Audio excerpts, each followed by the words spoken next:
Bismillahirrahmanirrahim. Assalamualaikum warahmatullahi wabarakatuh dan salam sejahtera kepada seluruh rakyat Malaysia yang dikasihi sekalian. Hari ini 16 Mei merupakan Hari Guru.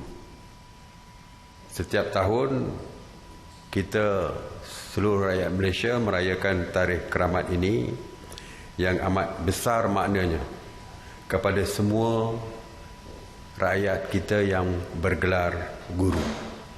Namun tahun ini suasana sambutan Hari Guru jauh berbeza berbanding dengan tahun-tahun sebelumnya. Hari Guru tahun ini kita sambut dalam keadaan negara sedang menangani pandemik wabak COVID-19. Justru walaupun mungkin tiada sambutan besar-besaran, tetapi jasa guru tetap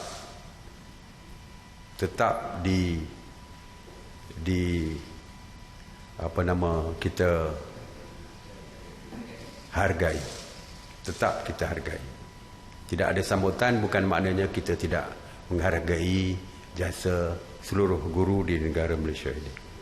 Justru di kesempatan ini, saya bagi mewakili pihak kerajaan ingin mengucapkan selamat Hari Guru kepada semua guru di atas sumbangan, jasa, bakti dan pengorbanan mereka selama ini. Dengan tema Berguru Demi Ilmu, Bina Generasi Baru. Saya berharap para guru terus komited untuk mendidik anak bangsa Malaysia. Selamat Hari Guru. Mengenai Task Force Operasi Pematuhan. Task Force Operasi Pematuhan yang diketuai oleh Polis Diraja Malaysia telah membuat 73,115 pemeriksaan semalam bagi memantau dan menguatkuasakan pematuhan SOP PKPB di seluruh negara. Sebanyak 4,671 pasaraya, 4,073 restoran, 1,176 kilang serta 3,429 bank telah diperiksa.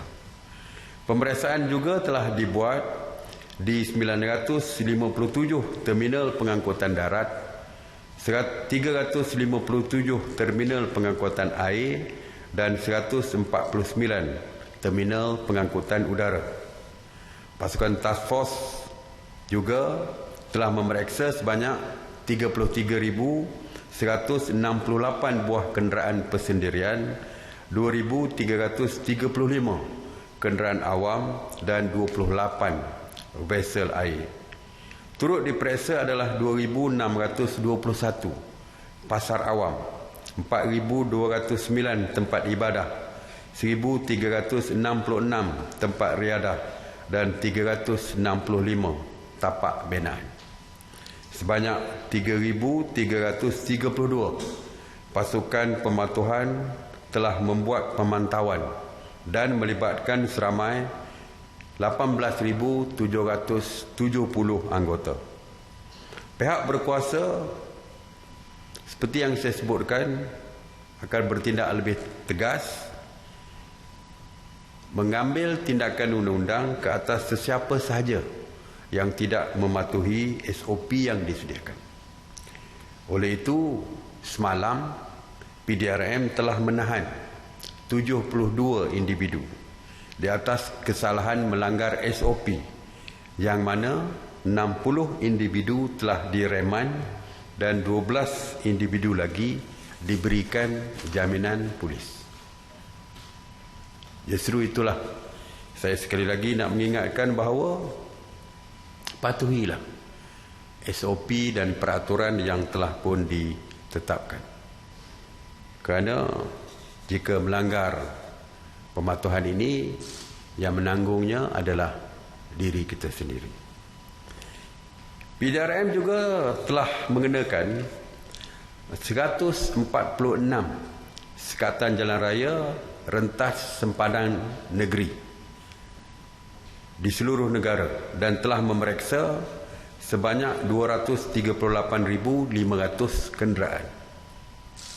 Maknanya, walaupun kita kata jangan balik kampung, tolong jangan balik kampung, untuk rentas negeri itu utamanya, masih lagi berlaku. Semalam saja 500 kenderaan yang cuba merentas negeri dengan alasan mau balik kampung telah diarahkan berpatah balik oleh PDRM. Jadi saya nak ingatkan bahawa Sekatan Jalan Raya telah pun bermula dan tindakan telah diambil. Sejak semalam masih lagi pihak PDRM menggunakan budi bicara dan menasihat serta memberi amaran juga, walaupun sudah ada yang dikenakan tindakan kerana melanggar SOP. Yang balik kampung diarahkan berpatah balik. Tetapi mesyuarat pada hari ini memutuskan bahawa tindakan compound boleh dimulakan oleh pihak polis. Jadi saya haraplah tak perlulah sampai compound. Duit bayar compound tu mungkin boleh digunakan untuk perkara-perkara yang lain. Jadi yang pentingnya untuk mengelakkan diri daripada di compound dan sebagainya, patuh kepada setiap arahan yang dikeluarkan oleh kerajaan. Mengenai kawalan sempadan negara, kerajaan sentiasa memandang serius tentang percubaan beberapa pihak untuk membolusi sempadan negara, terutamanya melalui lorong-lorong tikus, darat ataupun laut.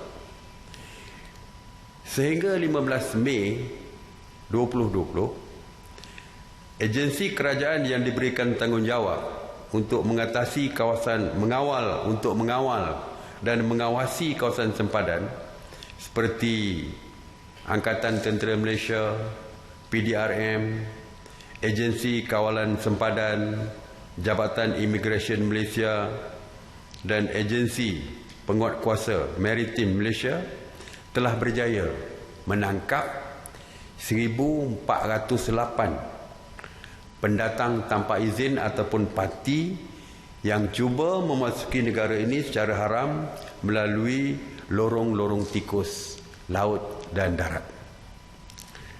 Pihak berkuasa juga telah pun mengenal pasti tekong-tekong yang terlibat dalam percubaan membawa masuk parti ini melalui lorong-lorong tikus ini, dan sehingga kini 14 tekong-tekong tersebut telah pun ditangkap oleh pihak berkuasa.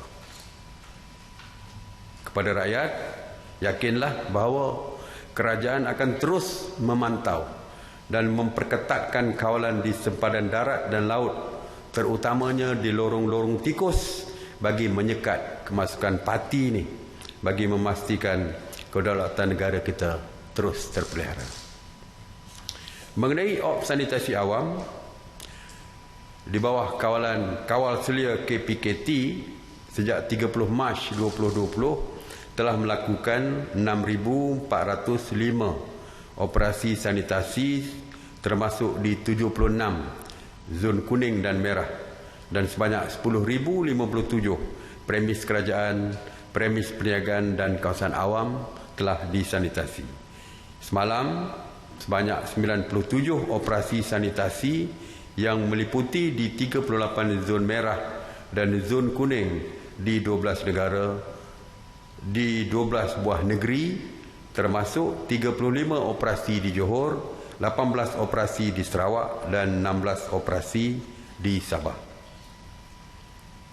Sehingga untuk pengurusan pusat kuarantin, sehingga jam 8 pagi hari ini, sebanyak 232 pusat kuarantin telah beroperasi berbanding 231 pada hari sebelumnya, yang mana 14,219 individu telah sedang menjalani proses kuarantin wajib.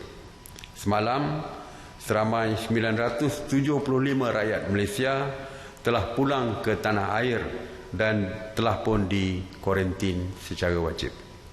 Seramai 36,170 rakyat Malaysia yang pulang dari luar negara telah dikuarantin sejak 3 April 2020 dan sehingga hari ini seramai 28,330 individu telah selesai menjalani kuarantin wajib dan telah pun dibenarkan pulang. Saya ingin memberikan makluman tentang solat Jumaat semalam. Semalam saya janji akan mendapatkan laporan daripada Menteri Hal Ehwal Agama, dan hari ini Menteri Hal Ehwal Agama membentangkan kepada mesyuarat mengenai dapatan mereka tentang solat Jumaat semalam. Seperti kita tahu, mulai semalam kebenaran telah diberikan kepada pelaksanaan solat Jumaat, solat berjemaah, solat sunat tarawih serta solat sunat Aidilfitri di masjid dan surau di zon hijau di wilayah persekutuan. Kebenaran ini berdasarkan kepada keputusan mesyuarat khas Jawatankuasa Perundingan Hukum Syarak Wilayah Persekutuan pada 14 Mei 2020 dan mendapat perkenan ke bawah Duli Yang Maha Mulia Seri Paduka Baginda Yang di-Pertuan Agong. Seperti saya sebutkan tadi bahawa pagi ni Menteri Hal Ehwal Agama Yang Berhormat Datuk Zulkifli Muhammad Al-Bakri melaporkan bahawa sebanyak 25 masjid dan 30 buah surau Jumaat telah melaksanakan solat Jumaat semalam. Secara keseluruhannya, hampir kesemua masjid dan surau telah pun mematuhi SOP yang ditetapkan, seperti menghadkan bilangan jemaah yang tidak melebihi 30 orang. Yang keduanya, pemakaian topeng muka dan juga penggunaan hand sanitizer. Begitu juga dengan penjarakan sosial. Bila masjid ditandakan tempat bersolat tersebut, pemeriksaan suhu badan dan juga pendaftaran kehadiran.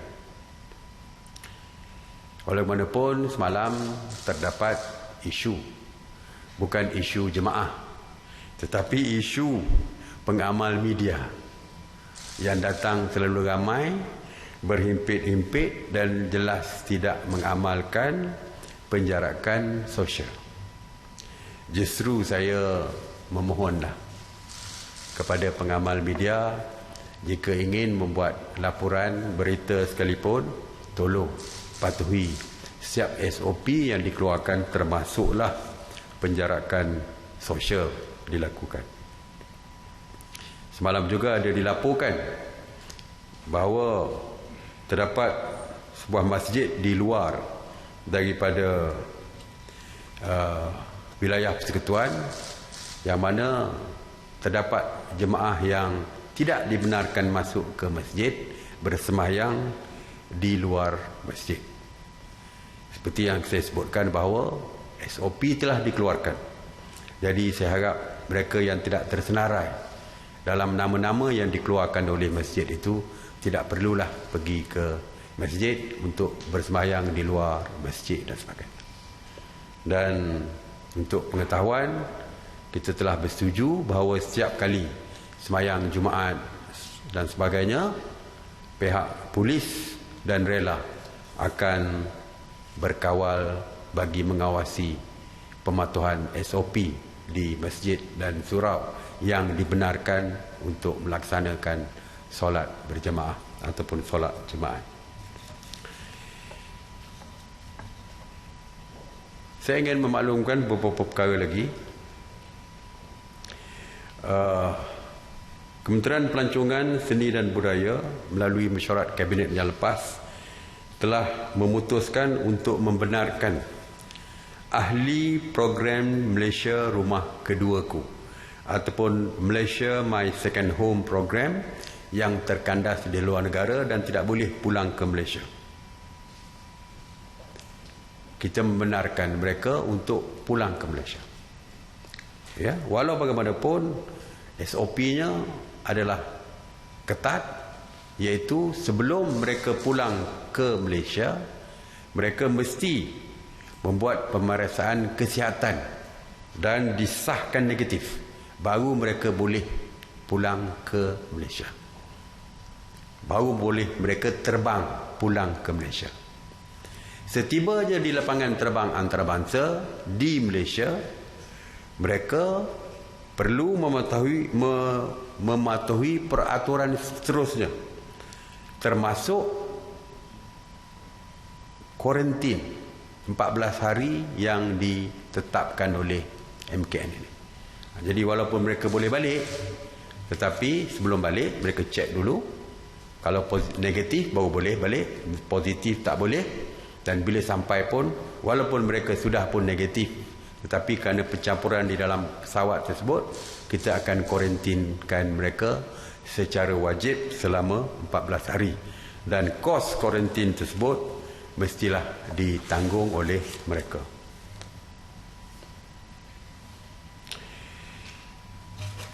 Mesyuarat khas Menteri-Menteri pada hari ini mendengar rayuan daripada Kementerian Pelancongan, Seni dan Budaya untuk mereka pejabat-pejabat agensi pelancongan beroperasi. Oleh itu kita bersetuju untuk membenarkan pejabat agensi pelancongan beroperasi, tetapi adalah untuk urusan pentadbiran, keuangan, pengurusan penjualan dan sebagainya.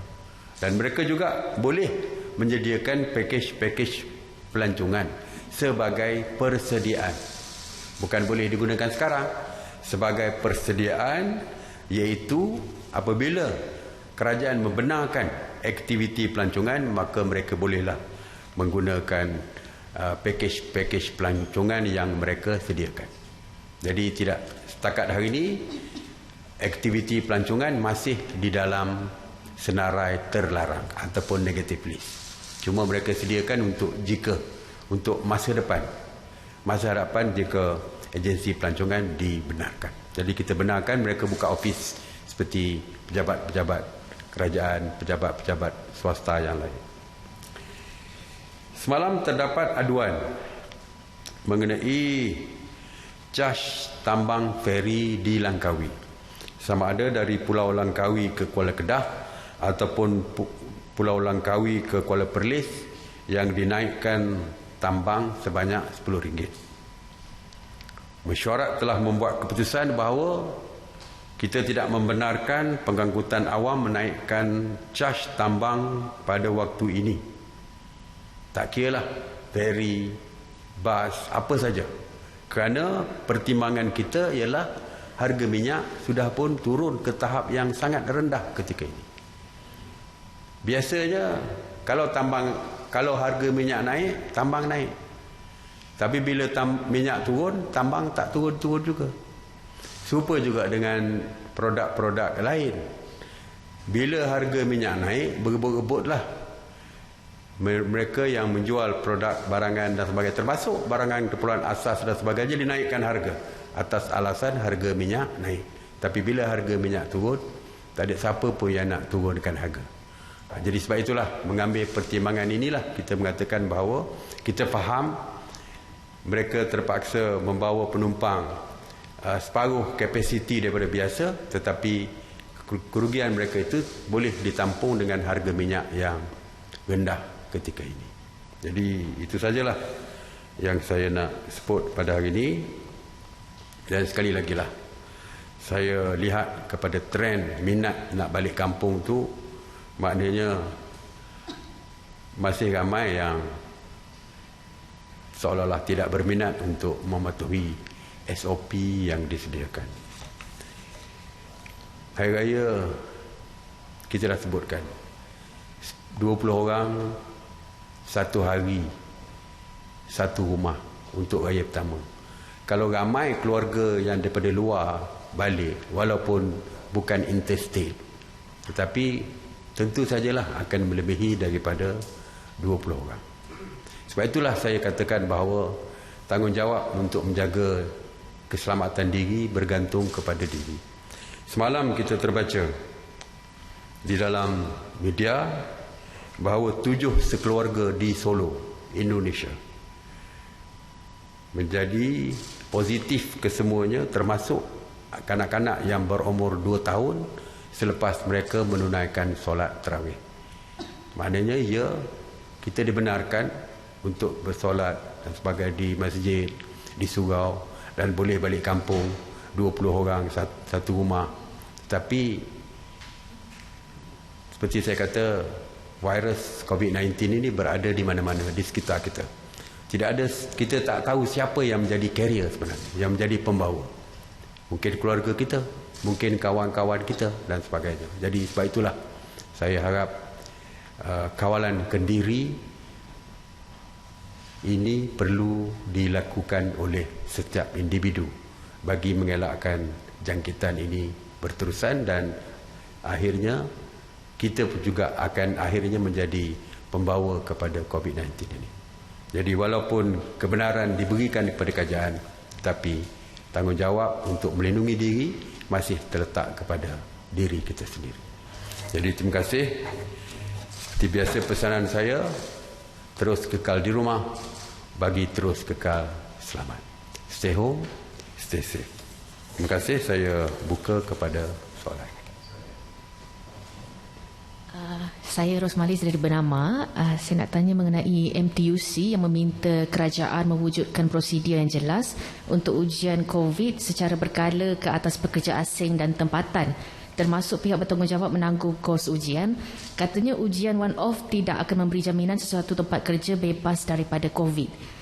Dan yang kedua, mengenai isu pengamal media yang Datuk Seri sebutkan tadi, adakah perlu wujud SOP untuk pihak penganjur? Sebab contohnya menghadkan liputan kepada setengah organisasi media saja bagi mengelakkan terlalu ramai yang hadir, atau penganjur menetapkan ruang yang lebih luas untuk petugas media, kerana ada penganjur yang menetapkan ruang sempit yang menyukarkan social distancing.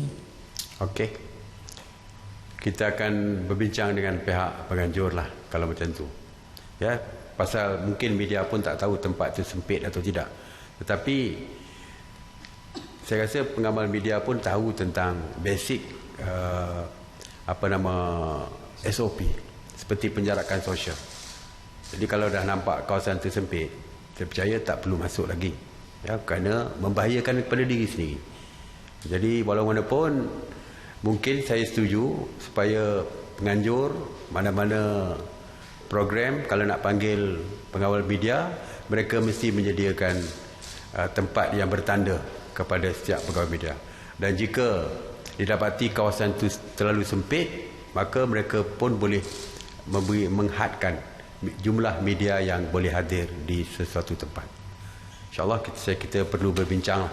Kita arahkan supaya setiap penganjur membuat SOP khusus untuk pengamal media. Mengenai SOP tentang saringan kesihatan tadi di kalangan pekerja-pekerja. Sebenarnya setakat ini yang kita mewajibkan untuk membuat saringan adalah dua saja. Dua saja yang kita wajibkan secara kesemua, iaitu projek binaan dan juga pengawal keselamatan. Ini kerana terdapat kes COVID positif yang berlaku di kalangan mereka. Itu bukan kesemua, tetapi pekerja warga asing saja. Pekerja warga asing saja. Dan itu pun di kawasan merah di Kuala Lumpur dan wilayah. Kerana Kuala Lumpur dan Selangor, wilayah Persekutuan dan Selangor. Kerana ini masih dianggap sebagai, walaupun tidak sepenuhnya merah, tapi mereka berada di dalam kawasan merah yang pergerakan mereka di dalam kawasan ini masih bebas. Jadi sebab itulah, oleh kerana timbul dua kes yang melibatkan warga asing di sektor binaan dan sektor pengawal keselamatan ini, maka kita wajibkan mereka membuat ujian kesihatan, iaitu swab test. Swab test ini akan ditanggung oleh, sebahagiannya ditanggung oleh Perkeso, kerana 60% daripada pekerja warga asing ini mereka mencarum kepada perkeso, dan yang keduanya ditanggung oleh majikan sendiri.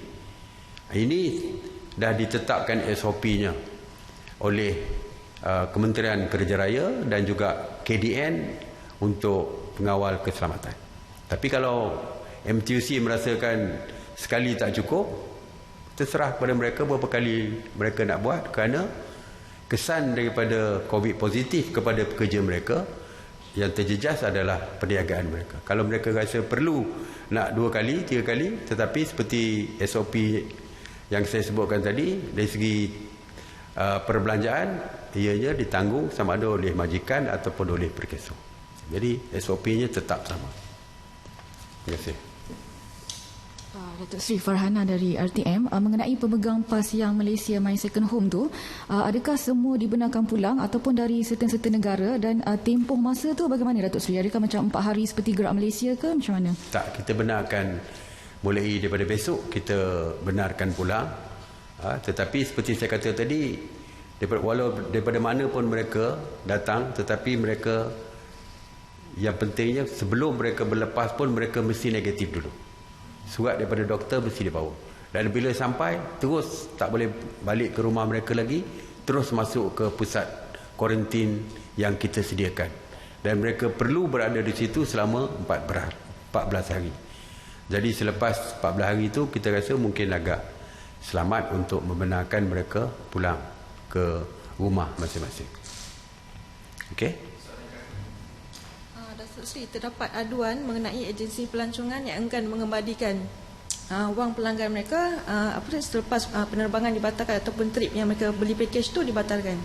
Mungkin ada SOP atau garis panduan untuk dia ni sebenarnya hubungan kontraknya, kalau ada hubungan kontrak atau perjanjiannya di antara pelancong tu dengan ejen dia, peniaga. Tidak ada kena-mengena dengan kerajaan sebenarnya. It's between individu dengan syarikat. Tetapi dari segi kemanusiaannya, sepatutnya mereka perlu pulangkan wang tersebut, kerana mereka bukan membatalkan atas kehendak mereka, tetapi terbatal kerana mereka tidak boleh keluar negara, kerana polisi yang kita tetapkan, iaitu rakyat kita tidak dibenarkan keluar negara. Kalau yang nak fly keluar negara lah. Walaupun saya harap mereka dapat berbincang, kerana seperti saya kata tadi, hubungan antara peniaga dengan customer mereka. Jadi saya harap mereka perlu berbincang dengan agensi penerbangan mereka, agensi pelancongan tersebut. Mungkin boleh mereka kalau tak boleh terbang, tak pulang duit sekalipun, mungkin mereka boleh terbang di waktu-waktu akan datang. Mungkin package pelancongan itu boleh di carry forward supaya mereka tidak rugi, dan agensi pelancongan itu juga tidak rugi. Walaupun saya dah cakap dengan Yang Berhormat Menteri Pelancongan sebentar tadi, kita minta supaya Kementerian Pelancongan boleh membantu mereka yang tidak dapat wang kembali apabila perjalanan mereka dibatalkan akibat daripada PKP. Ada lagi? Okey, terima kasih. Assalamualaikum warahmatullahi wabarakatuh.